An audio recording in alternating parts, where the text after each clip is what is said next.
Hey guys, it's Sean. It's April 17th, Tuesday. Um, we're already like halfway through April.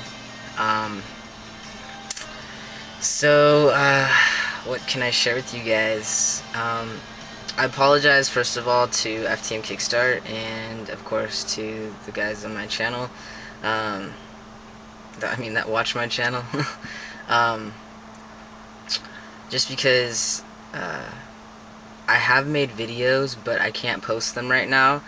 First of all, I don't have internet at this time. I probably won't have internet for, I don't know, another few weeks. So when I can actually upload these videos is really just subject to when I am by a computer with internet. The other problem is that the week before last, my charger for my laptop died. So I've been trying to order a new charger, but until I can do that, I can't even upload the videos. So it kind of sucks, at least for video making on YouTube. That's why, like, if you're wondering, like, why I haven't commented or why I haven't written back or anything, no internet, no, no computer. So it sucks. It really does. But I just wanted to let you guys know. Also, I'm getting ready to come out to my family. I've been seeing my therapist a little more frequently now, so we're just trying to, like, I finished my coming out letter, which I'll read to you guys. I read it to my coworker and my boss, just to, like, get a feel for it and get some feedback, and then my therapist had me read it to her as well. So I want to talk to you guys about some of the things going on. I'm actually in the process of coming out. I think I've been saying that for like the last, I don't know how many videos. But it's a long process because you really have to be prepared for the consequences of coming out, and kind of make a game plan for yourself, which is actually something you really should start thinking about prior to even starting testosterone, because unless you start out on a really low dose, like I did, then the changes are going to come fairly quickly, probably within the first few months. For me, my changes have been relatively slow. I'm now on 0.40 cc's a week, so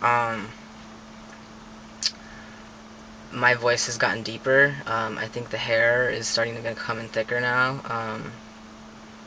So and my face is still changing, and I think muscle wise and stuff like that, that's still changing as well. So I've been able to slowly, I've had more time to prepare for the coming out process. In my situation, my parents cover most of my financial needs.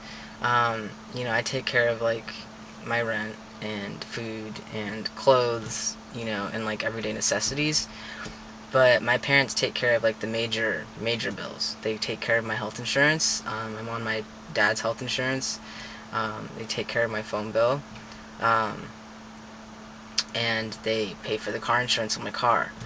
And so it's something you have to think about, something to prepare for. For example, I'm not planning on coming out. I wasn't planning on coming out until I could afford it.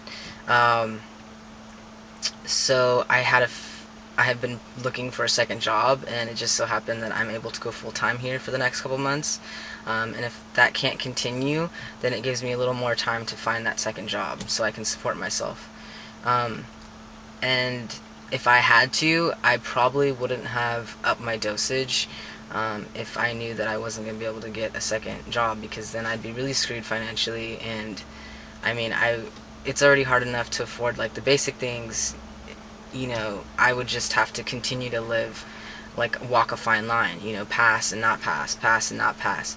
And it seems like I could actually do that at, 0.35 cc's a week, because I look more androgynous. So I could still pass my parents, and I could still, dress more masculine, I guess.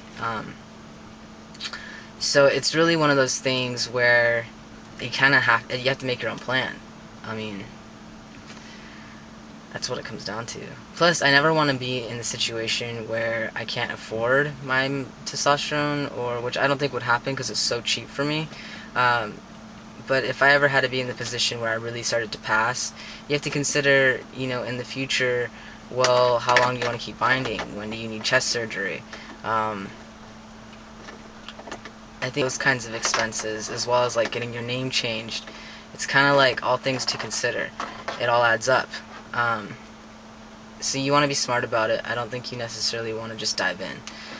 But some people, it's a life or death situation, and they just have to dive in. And for them, it's worth it. And it's kind of like everything else is secondary, and that's totally understandable. You know what I mean? Um, Everybody's different. Everybody's situation is different. So, what I'm gonna do is, or what else I've been doing, I've been seeing my therapist, and so we're really trying to really build me up. I think make me mentally stronger to come out to my mom, because right now, it is difficult. I know she's gonna challenge me. That's the kind of person she is. I know she's gonna try and kind of undermine me and belittle me and manipulate me, and it's not necessarily because it's malicious. It's because I know she loves me, but she doesn't really know how to handle that she doesn't really know how to handle that feeling in general. She's not good at showing it. So it's gonna be hard, and I tend to break with her, and I tend to have very, very weak boundaries with her, because I feel like, well, at least what, going through the therapy sessions, what it comes down to is that she's really just cognitively trained me to not really have boundaries with her. And ultimately, it's really actually showed up in a lot of parts of my life, letting people cross boundaries with me, just for the sake of peace.